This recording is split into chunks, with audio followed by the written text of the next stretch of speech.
What's up, everyone? This is Christian Duke from votingagainstthepeople.com, where we expose superdelegates and elected officials that vote against the people of their states. We are joined once again by Charles Grabsky, and today we're going to be talking about a very interesting topic, and that is civil rights, the exercise of civil rights, and delegates to the National Democratic Convention. Charlie, how are you tonight? I'm doing okay, Christian. Awesome. We just had the 4th of July weekend. How was your 4th of July? Had a good one? Well, I just sat in the house. You got to understand that I'm full-time caregiver to my father who had a traumatic spinal cord injury last year to hospital negligence. Wow. And Sorry to hear I've that. just been getting him back to health, and that's what I do 24 hours a day. Wow, that's very admirable, and hopefully he'll improve. I had an interesting 4th of July weekend. I was up in northern Michigan, and we were boating, and it was a lot of fun.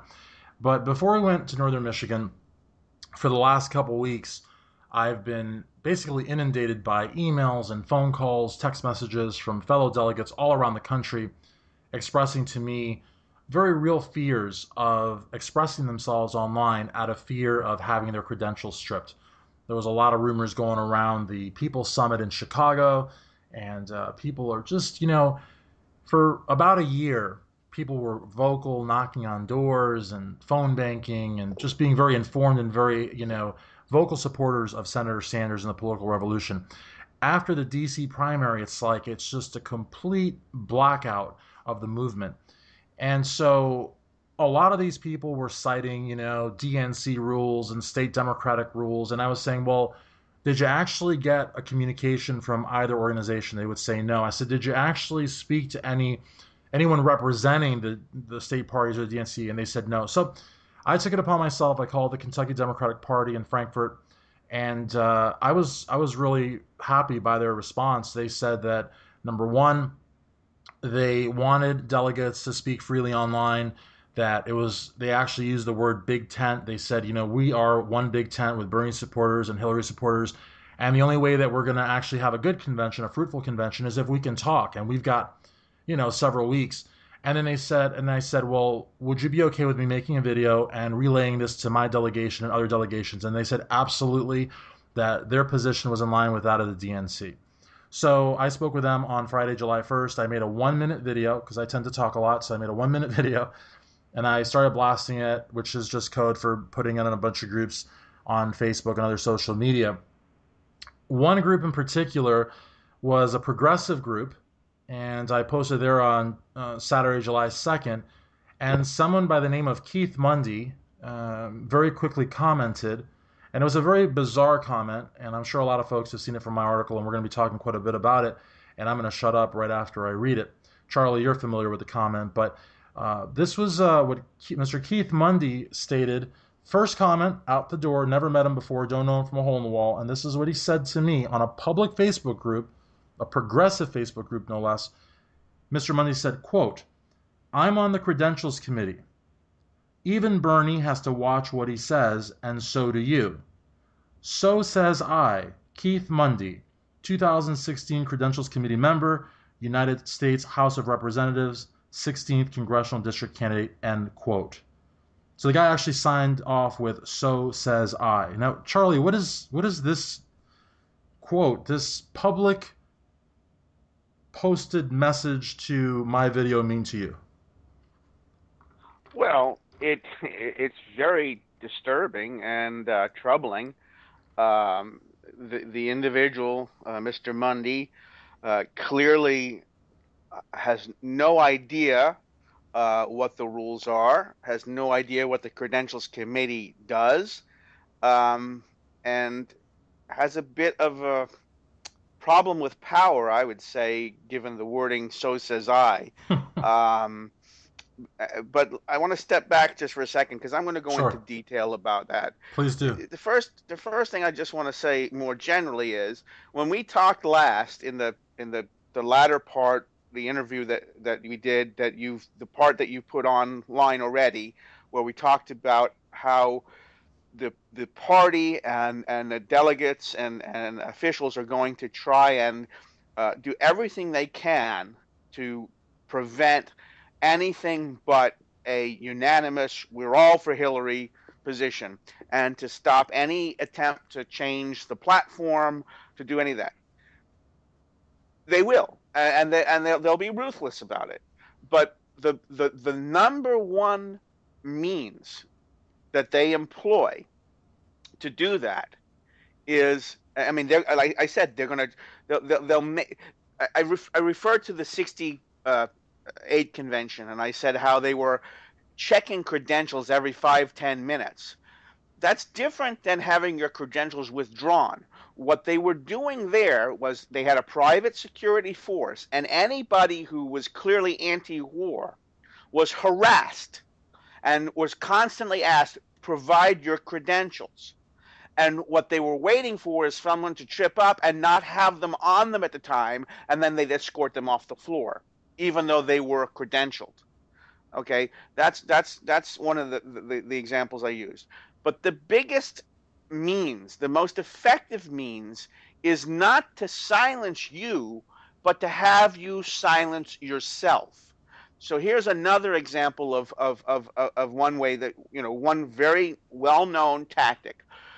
States will tell their delegation that if the nominee is going to be so and so, it has to be unanimous. You can't vote for the person you have come here to support. You must vote for the nominee. It's been decided. And they did this in the 2004 convention, particularly to the Kucinich delegates. And if you look at the results of the balloting at the convention, you'll see that basically one delegation, about 40-something people, voted for Kucinich, and everybody else appears to have voted for Kerry. Charlie, if you could, I don't mean to interrupt, but you were at that convention, correct? Yes. Okay, I just think it's important to mention that. But go ahead. I'm sorry. So what happened was, you see, the leaders of the state delegation would go to their members and they'd say, you're not allowed. You have to vote for the nominee. We have to have unanimity. And many of them would sort of voluntarily, oh, okay, I'll do it. Others would say, I'm not going to do it. I will not vote for him. And they were told, you're not allowed to vote for Kucinich. If you don't vote for Kerry, it has to be counted as an abstention. Which is and totally so what bullshit. happened? Yeah. Right. It's not true. But the people believed that, and so they cast an abstention. Only one delegation stood firm, knew their rights, and said, we will not abstain, we will not vote for Kerry, we are going to indicate our support for Kucinich. Absolutely. And so you have this one lone delegation there doing it. But what happened with all the other people is they gave up their voice, they gave up their right, because they were told by someone who appeared to be an authority, you must. And rather than question that, rather than stand their ground, they followed. And that's in a sense the effect of what you're seeing here with this tactic. The idea that if you talk about the lawsuits against the DNC, or let alone join it, if you talk about Bernie or bust, your credentials are going to be removed.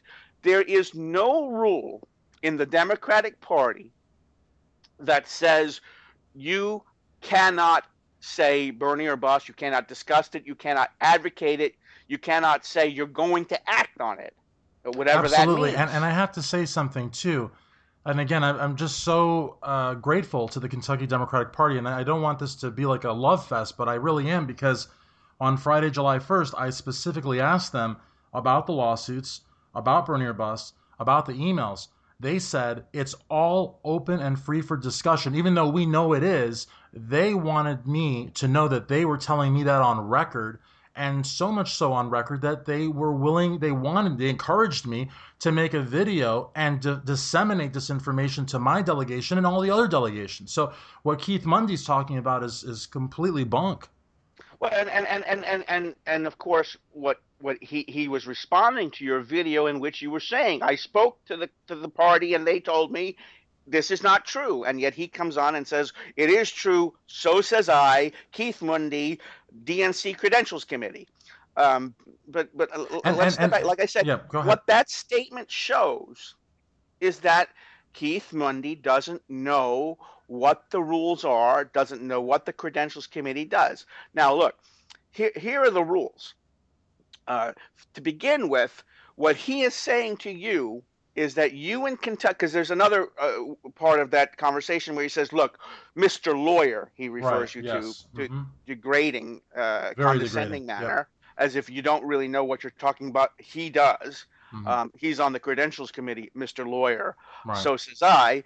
Um, he says that, look, we all signed pledges. Right. And Pledge that's a cards. contract, Mr. Lawyer. Well, Hmm. first of all, one, if you signed a pledge, no, it's not a contract. It's certainly not a legally binding contract.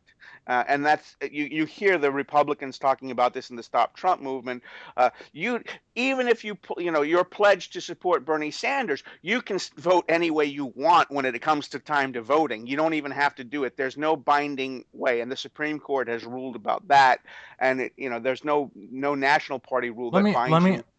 let But me ask you one quick question. I hate to do this, but I because we're in this one little window. Charlie, this is a little off the record, but I'm going to ask you directly. A lot of people have been saying this on the internet. I think they are totally wrong. I'm going to ask you point blank. Is the Democratic Party a quote unquote private club? I wish it were. It ought to be, but no, it's not. Um, and the courts stopped treating the parties as private entities in the 70s, post the reform movement, and if in effect that they are quasi-public bodies. They get public funding. Your delegates are elected using state apparatus. The convention is publicly subsidized. They are not purely private entities. Okay, They're thank you. quasi-public, Thank you for that. But and oh, sorry. I'm sorry. Go ahead. Sorry. and they and the argument that's being made with they're private, therefore they can make any rules they want, Right. should fall flat on its face to any Democrat out there who looks at the world around them and sees how private clubs are being sued in Oh, courts absolutely, for absolutely, discrimination. absolutely. And The the courts are ruling that yep, no, you can't exclude African Americans. No, you can't, because even their private status is not such that they absolutely. can discriminate. The Even if third they were, yeah they're not. the 13th Amendment actually allows for the government to enforce the 14th Amendment in private clubs and golf clubs and institutions. So there even private clubs.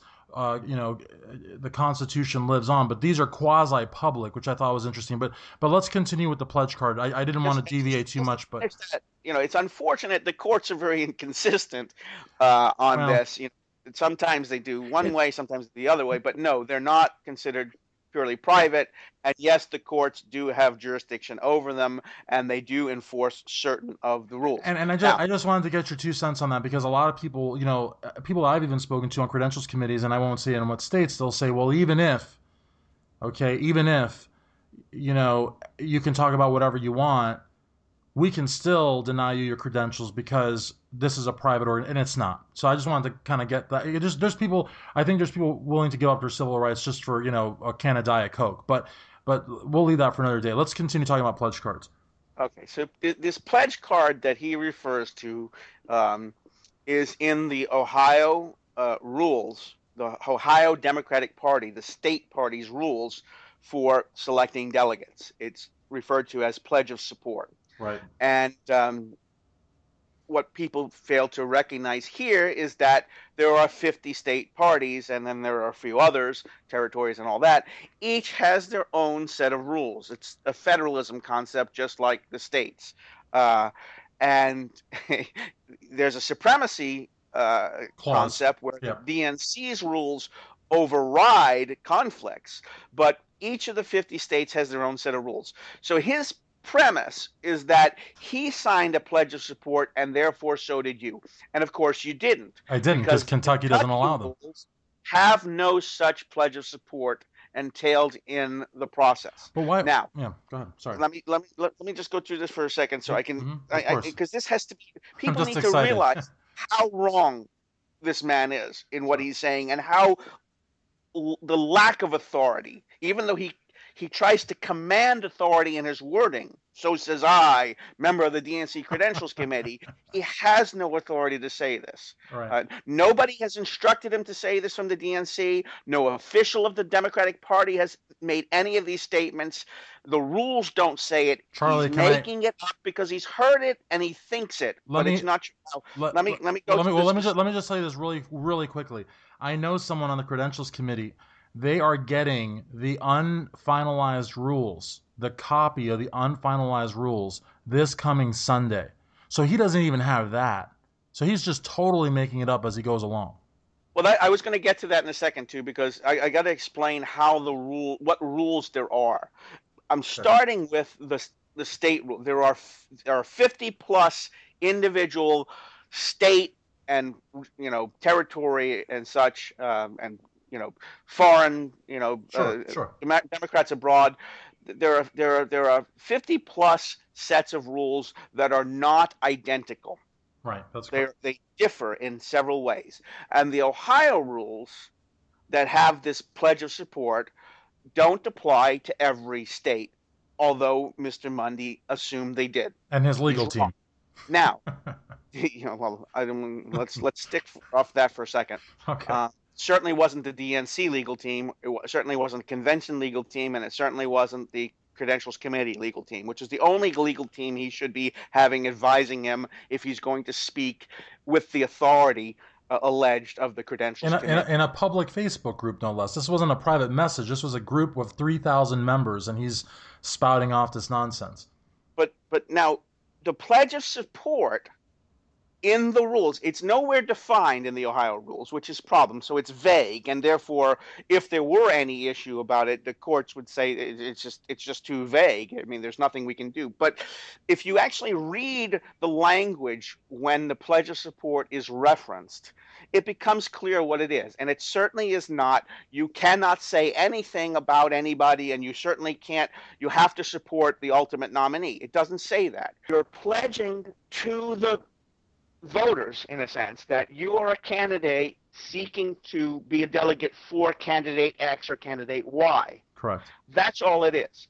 And if you read the language for the district level delegates, the pledged delegate at the district level, it says that you shall file a pledge of support. It also then goes on to say that any candidate is able to modify their singular presidential preference by submitting an updated pledge of support no later than a certain deadline. And what that's saying is that it says clearly that you are pledging support for one single presidential candidate preference, not for the party. It's not a pledge of support to the party. It is a pledge of support for one single presidential preference. It then goes on in another part of the language, also in Section 4 of the Ohio Rules, now subsection D, candidates for delegate or alternative position shall file a statement of candidacy designating their presidential preference and assign pledge of support for the presidential candidate, not for the party and not for the nominee. So it's very clear in the Ohio rules what the pledge of support is supposed to be. Now, just to go on one further, sure. When you go to the rules for the at-large delegates, it's different. There's a may, and what does, I'll read you the language in a second, but it basically, this is section F, at-large delegates.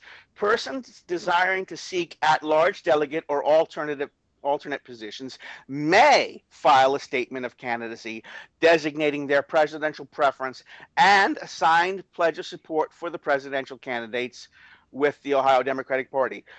To begin with, the may is not a mandate, but a may. And that's what I am in Kentucky as a delegate at large, but I know we're talking about Ohio. The rules in Kentucky don't necessarily follow the same model. Because each state is different, right? They don't.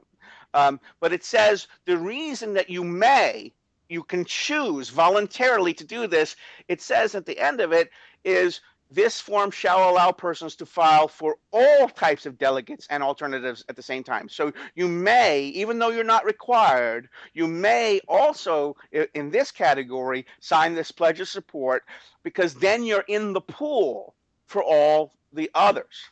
And this is why also I think it's important to really reinforce what you had said earlier, what I believe, and what a lot of people believe also. Well, I don't know about a lot of people, but more people should believe is that these pledge cards, even if you do fill one out, it is not the equivalent of a contract. No, and it's certainly not a loyalty oath to the party. It's simply a document saying that you are seeking to be a Bernie Sanders delegate as opposed to a Hillary Clinton delegate. That's all it is. Now Yet, let me ask you a quick question. You had said, throughout the interview, citing back to the 68 convention that they'll quote unquote they'll do everything they can to silence you. Okay. Now there's one interesting factor that we haven't discussed, and I know you want to talk about other state policies, and you're going to read some more from the Ohio statute, and that's totally fine. But I would feel remiss if I didn't add this now. We are not talking about a member of the Hillary delegation on the Credentials Committee. We are actually talking about a Bernie Sanders delegate openly threatening other Bernie Sanders delegates for expressing free speech on social media. What's your take on that? I find it disturbing. I find it hypocritical. I find it to be problematic. Um, but I mean, I mean, it. clearly we're speculating, but what could his possible end game be in Well, suppressing his own delegates? we have to assume that he's sincere. Okay. We have to assume that he's sincere, that he supports Bernie Sanders as the presidential nominee. We have to be, we have to assume that he's sincere, that he really thinks that this is the way it is.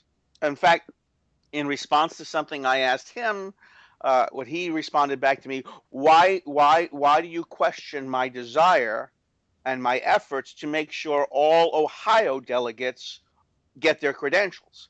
And I said, I don't question that. I question your telling them things that are factually false Right. and untrue, and causing consequences thereof to silence the discourse that's needed at the convention, and to intimidate and threaten. And you're not doing it solely to Ohio delegates. So that's another problem. But Yes. I just want to step back again because I, Okay. I want Sure. to complete the thing about the rules. Of course. Now, beyond the 50 plus uh, diverse sets of rules, they all have to be consistent with a higher set of rules, just like the states can't be unconstitutional to the U.S. Constitution. The state party rules can't violate the DNC rules. Now, the DNC, Democratic National Committee, DNC, Democratic National Convention. To begin with, we have to understand what those two things are.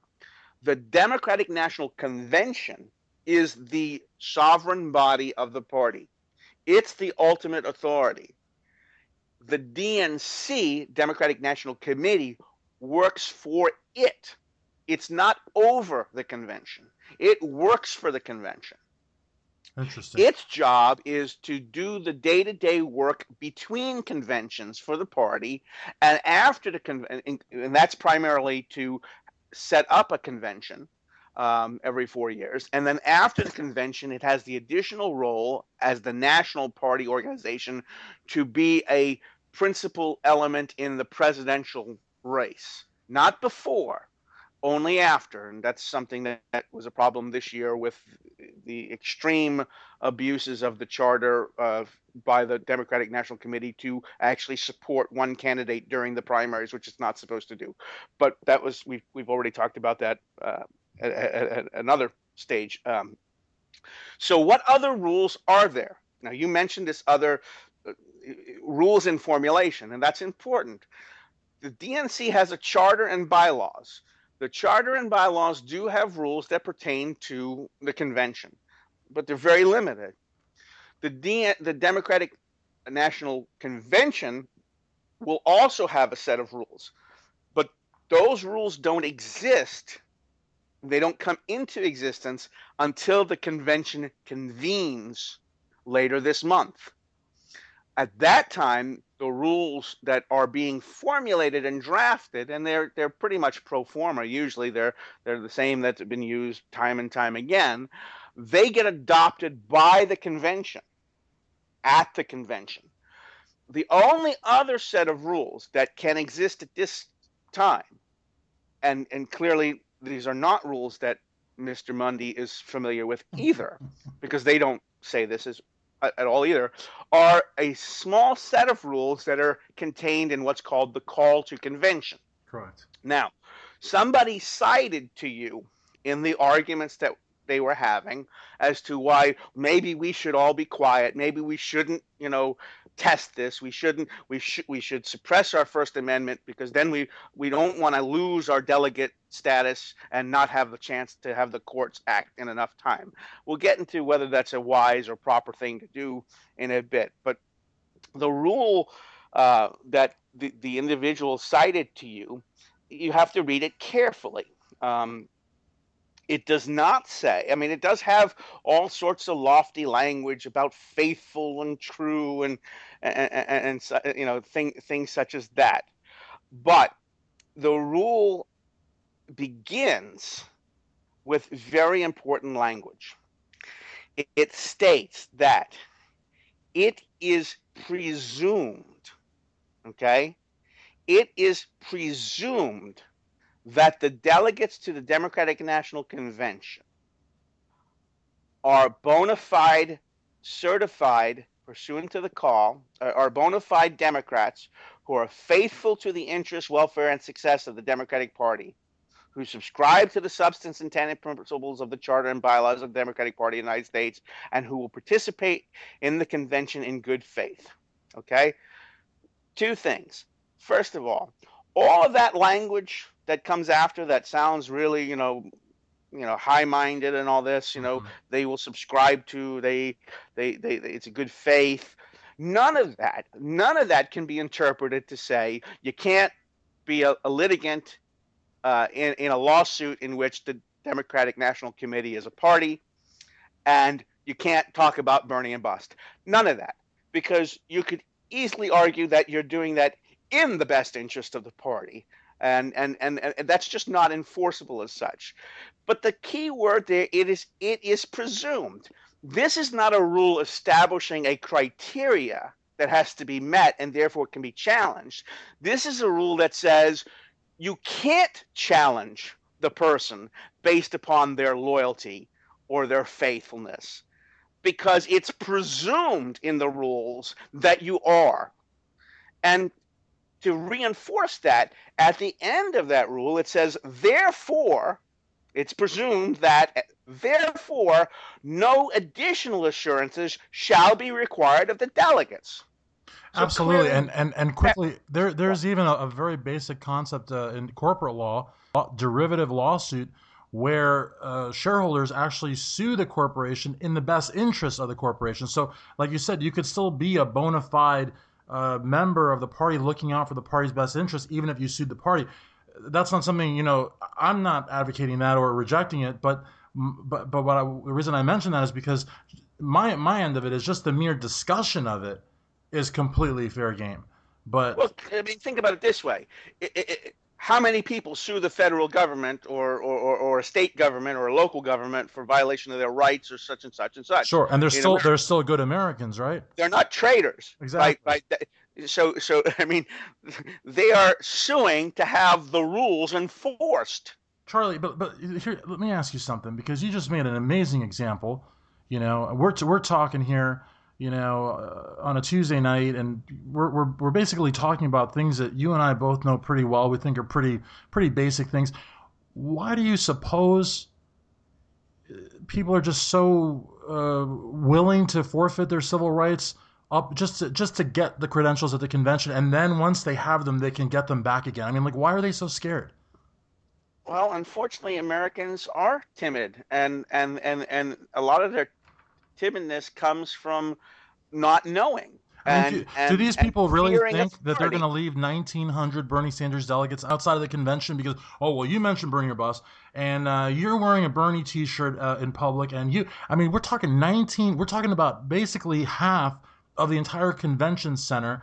I mean, we're not like some little fringe group. Not that some little fringe group should get their rights abused, but we're like basically half of the convention. These people are running around like a bunch of scared school children. I don't get it. Well, and it's worse than that. If the Democratic Party tried to deny you your duly elected in a public election position as a delegate based upon your free speech or based upon your petitioning the courts for redress of grievances, the Democratic Party would be in bigger trouble than the lawsuit that already But exists. but nonetheless, but nonetheless, you go. I got to quote this since we're talking about it. The Democratic Party, and this is again, I want to be very clear here. This is not a love fest, but my gripe here is not with the DNC and is not with the KDP. The KDP has been amazing. However, even though the DNC or the KDP or any other state party would never, support publicly what Mr. Mundy's doing, Mr. Mundy says, "quote I won't be the person deciding. I'll just be one vote," end quote. So even though I have not broken a rule, this guy is still going to vote against me and or question my credentials, challenge my credentials, and I guess he can do it, but I mean, it really begs the question: should he even be on the credentials I, committee? let's hold off on that till Let's hold. later as Okay, well. okay. But let me just say, I, I don't think you can read all of that into his words. I mean, there's no indication of how he would vote in that. There is a problem in terms of that he would be accepting that this is an appropriate challenge when it isn't. It isn't. Um, Yeah. and but how strong of an advocate would he be on that committee to protect credentials that were legitimately there, and how easily could he be influenced by people who come from a position of authority who tell him things that aren't necessarily true? I mean, that's a problem. But the point is that unless and until an official of the Democratic Party states that you can't do this, why would anybody be assuming that you can't? But I have to say that we know the answer to that question because of the fact that you got someone like this stacking their positions. Oh, I'm in the credentials committee. I'm running for Congress. You have to believe me. I mean that's Well, I the understand. And the rumors began, and he didn't begin the rumors. The rumors began, and I'm sure that they were planted very intentionally to make people think in order to keep people quiet, because that's what the party intends, and that's what the Hillary campaign in particular seeks. And the best way to do it is to have you willfully, well, semi willfully, because you're being misled, withdraw your voice, well, I'm gonna silence yourself. I'm gonna disagree with you on that. But the good thing about debate is we don't all have to agree. I actually think I don't believe the DNC or the state parties are doing this. I believe that people like Keith Mundy are doing this, and there's a lot of people like Keith Mundy. I've only had the experience with him. Maybe they're trying to impress the other side. Maybe they're whatever. I Let, don't know. But they're let me certainly clarify. not acting. They're not acting from anything official. So why are they doing it? It's Let not me coming from let the me party. clarify what I said. Okay. I didn't say any state party has done this. Or the I, DNC. well, I didn't say the DNC itself has done this. What I said, operatives of the in the party operatives, campaign operatives, Gotcha. Point taken. they would Point be the taken. ones who would do that. They would seed the discourse with rumors. Point And taken. the Yep. rumors would then take on a life of themselves. And then people would be self enforcing of false rules on themselves. Sure. And that's a problem. So if you hear something like this, you should automatically, as an American, say, well, whoa, my First Amendment, you're challenging my First Amendment right? You should always question authority, particularly when authority sounds really illegitimate. And I want to celebrate a gentleman by the name of Gary Yaris, I believe his last name Yarus, from he's in the Kentucky delegation group. We have a delegate who's a mutual friend. I'm not going to mention his name just because he has a very I would say a very not a very good position, and I don't want to attribute it to him, but basically the idea that, well, we're going to go ahead and suspend your civil rights, namely your First Amendment. Don't challenge anyone. Let them trample over your rights until you get to the convention, and at that point, then you can regain them. And one thing you've told me privately that I really believe is the case, and Gary pointed it out, is how can you not fight for your First Amendment and then expect us to believe that you're going to fight for Bernie in the convention? Well, and like I said to you when you first raised that argument was being made to you, I said the argument is both spineless and hypocritical. It's spineless because this is the First Amendment you're talking about. Sure. It's not something you just say, "Oh, I'll accept that." And no, not even if your goal is, well, but we have to get at the convention, we have to get some platform plank in. And if we lose our credentials, we won't have the chance of doing that. No, if you can't stand for the First Amendment, you're not standing for anything else, and you're certainly it's hypocritical, but you're also unlikely to be standing up to the kind of pressure that's going to be put on you to step aside and be silent and know your place and just let the campaign go and give this image of unity where no unity exists. You're not likely to fight to get a trade policy in the platform Right. very strongly, let alone to fight to argue for Bernie Sanders to be the nominee if you're not going to take a stand on the First Amendment. I mean, the way you've described the 1968 and 1972 conventions, and I'm not talking about what went on in the street, I'm talking about what went on in the actual convention. You're talking about some a pretty damn hostile environment. So if you can't, stand up for Bernie Sanders and your First Amendment on Facebook, like you said, it's very unlikely that you're going to, rise to the occasion in a contentious convention. Yeah, absolutely. And you have to put your principles first. I Absolutely. mean, you cannot. I mean, people call it pragmatic, although that's a misuse of the term. Well, we have to be pragmatic. If we go to the convention and our credentials are challenged, it may be too late to get them back before the convention is over. So let's know our place. Keep in line. Of course, this is what they told slaves, and this is what they told minorities for Absolutely. centuries. Hey, know your place. It, it's better to work with the system. It's better to, and but that's giving up your rights. That's not That's standing yeah, up that's for your basically rights. walking to the convention on your knees. I mean, that's not what Bernie Sanders and the political revolution is all about. We've never been on our knees. Why should we start now?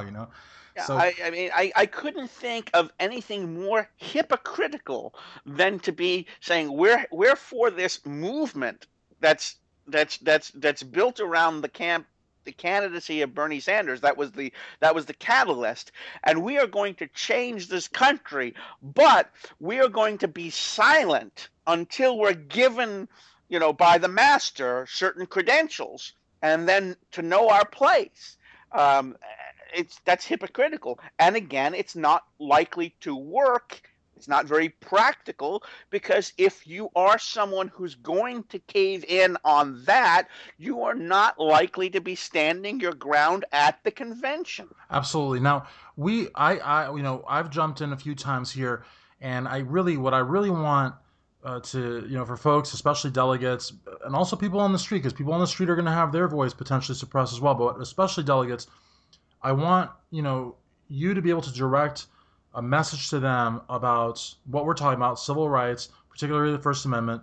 And you had been talking about pledge cards, and you were comparing other states. So I kind of want you to sort of resume on that because that is very important. I know we had to include some other stuff in there, but the states are very different. The DNC sort of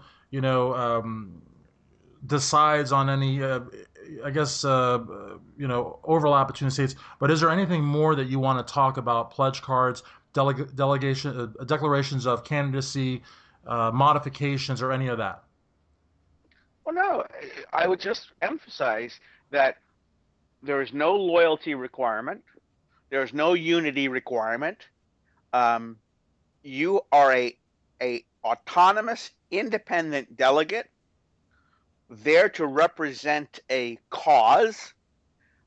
and your duty is to the cause, not to the party.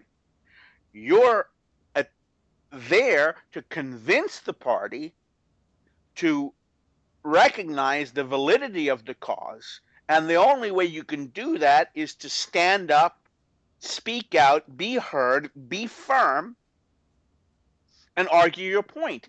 If you silence yourself now, in particular, when you should be organizing yourselves, I mean, and that's one of these reasons these rumors get spread and get started, is because this period is so vital between now and the convention for delegates to be discussing amongst themselves and publicly what their out what their objectives are.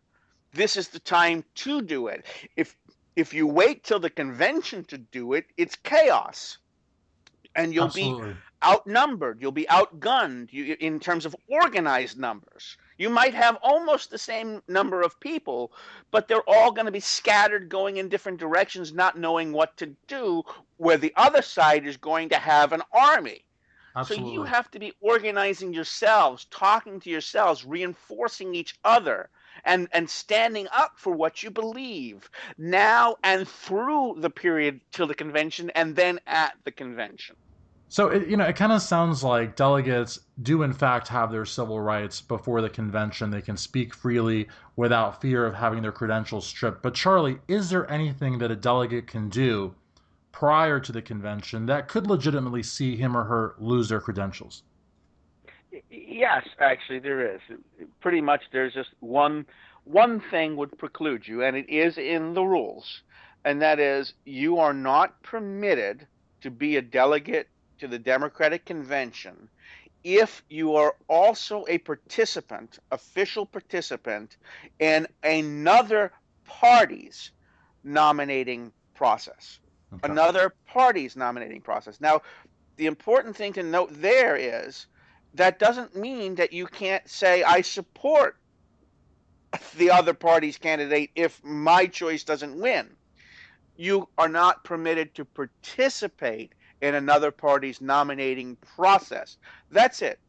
Beyond Interesting. that, you have all of your rights, and you're free to speak. You're free to seek redress of grievances through the courts.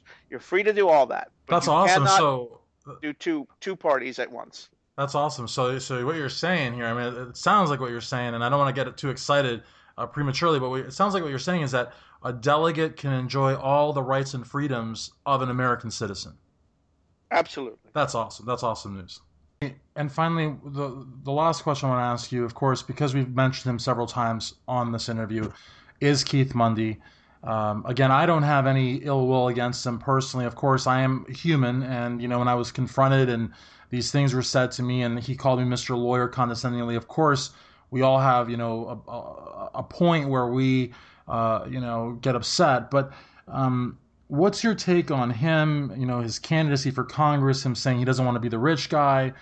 And how can we deal? How can I deal with him? How can other people deal with him and people like him when presented with a situation where they are exercising their free speech on social media with the support of their state party, with possibly the support of the DNC, but confronted by a figure of authority like Mr. Mundy?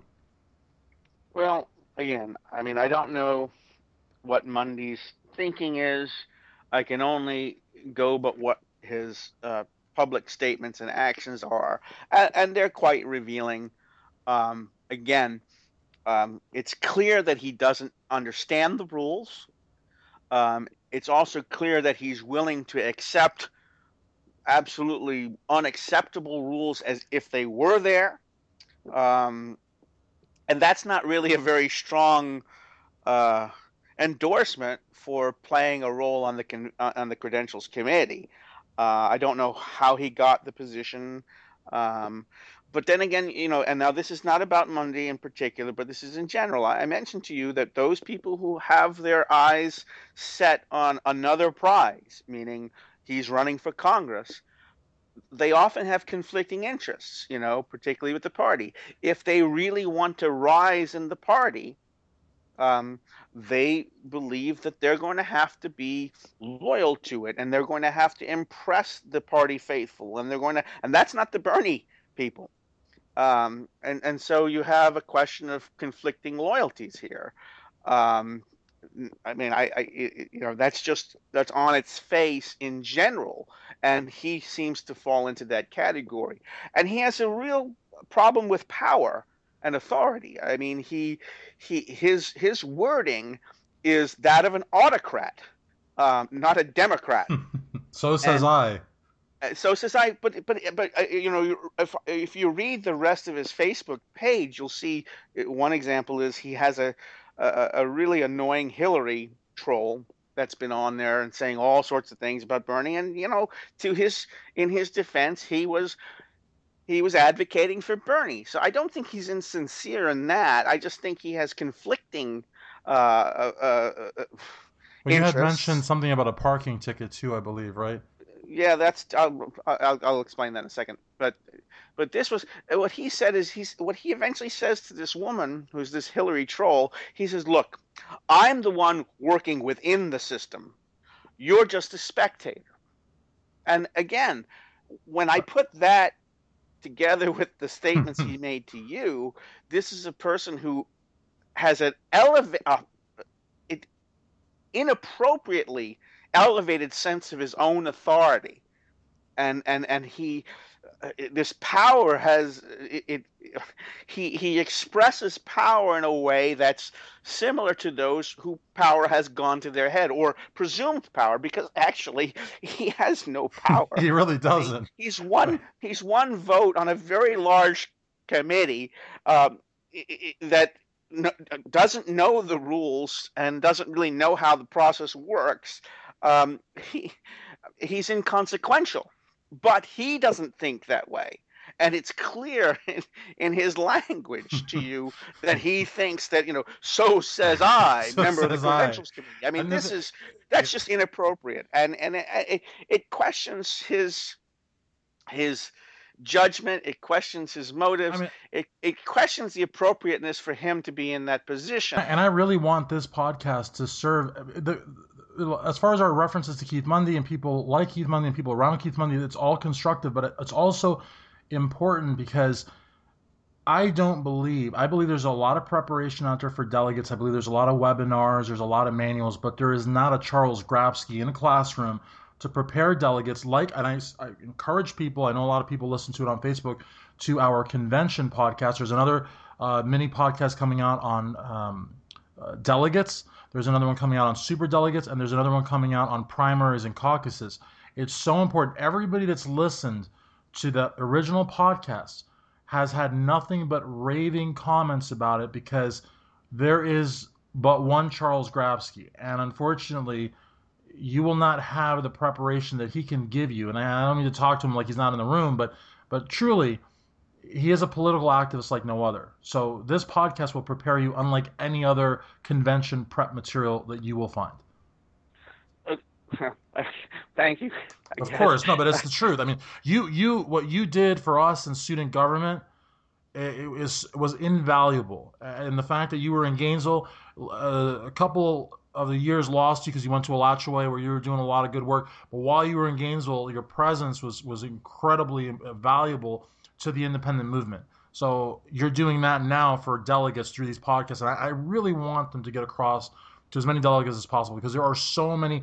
It's kind of like when you ran for state house of reps and then city commission Alachua, and people would come to you in tears, scared about the corruption and what was going on. Well, that's kind of like how it is here with delegates who have been so vocal for a year, and now all of a sudden they're reduced to basically hermits that are just biting their tongue till July 25th. I mean, it just shouldn't be that way. And that's actually the bigger part. I mean, yes, as I said, there's part of all of this discussion which is a constructive criticism of Mundy himself.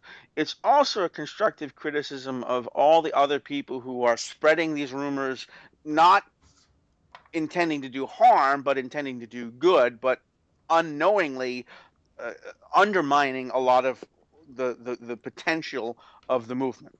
Um, we have to not succumb to rumors. We have to learn how to find out what the rules are.